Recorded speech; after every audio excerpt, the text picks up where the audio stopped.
ஒரு நொடியும் விடாத நேசம், கடல் அலையில் ஆறாத பாசம், ஆறாத காயங்கள் ஆற்றும் கண்ணீரில் விலகாமல், தோல்வியின் கடையாந்திரம் பார்த்தவன், கண்ணீரை தேக்கி உருகி நின்றவன்,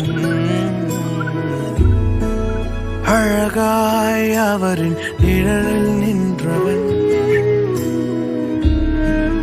இதுதான் வாழ்க்கையின் அழகே.